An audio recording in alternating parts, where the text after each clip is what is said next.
संतोष भाऊंसोबत गुप्त पद्धतीने सर्व बैठकी सुरू आहे। पूर्ण जळगाव जिल्ह्यामध्ये यांचे सट्टा पत्ता सेक्स काय ते त्यांचे स्कॅन्डल वगैरे एवढं म्हणजे महाराष्ट्रभर यांचा उत्माद चालू आहे। माज आलेला आहे यांचा माज उतरवण्यासाठी मला जळगाव जिल्ह्यामध्ये काय करता येईल त्याचा मी पूर्ण तालुका आढावा बैठका घेऊन प्रयत्न करेन। सचिन भाऊ, काय सांगाल आजच्या प्रेस कॉन्फरन्सचं महत्त्व?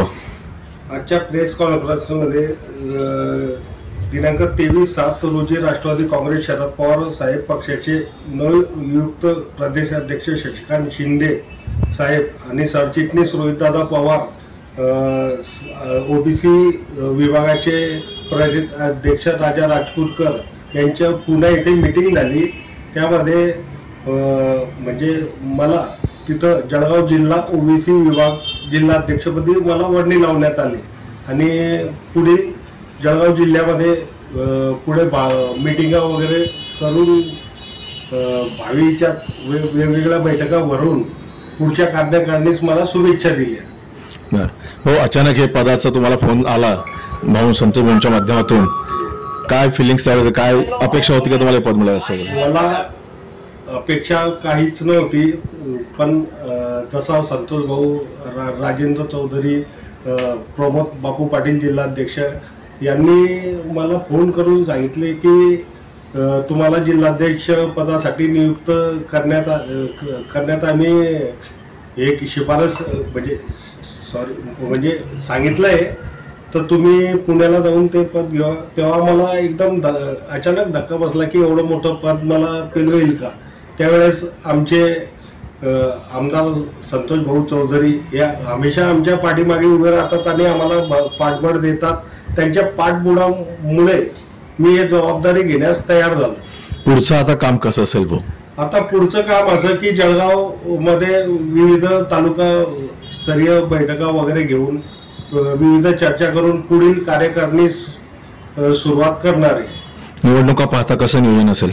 निवडणुका पाहता आता ओबीसी सेलचं आपल्या पूर्ण जळगाव जिल्ह्यामध्ये यांचे सट्टा पत्ता सेक्स काय ते त्यांचे स्कॅन्डल वगैरे एवढं म्हणजे महाराष्ट्रभर यांचा उत्माद चालू आहे। माज आलेला आहे यांचा माज उतरवण्यासाठी मला जळगाव जिल्ह्यामध्ये काय करता येईल त्याचा मी पूर्ण तालुका आढावा बैठका घेऊन प्रयत्न करेन। सर्वप्रथम आज या ठिकाणी खूप आनंद होत आहे की सचिन पाटील यांना ओबीसी सेलचं जिल्हाध्यक्षपद मिळाल्याबद्दल त्यांना मी या ठिकाणी खूप खूप शुभेच्छा देतो।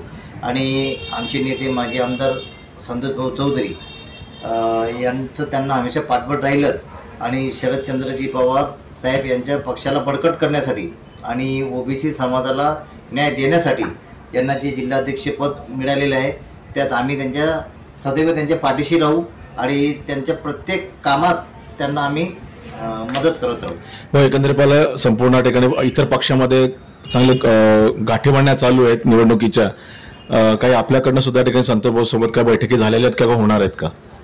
संतोष भाऊंसोबत गुप्त पद्धतीने सर्व बैठकी सुरू आहेत आणि येणाऱ्या निवडणुकीमध्ये नक्कीच सत्ता आमची राहील असे या ठिकाणी मी तुम्हाला आश्वासन देतोय।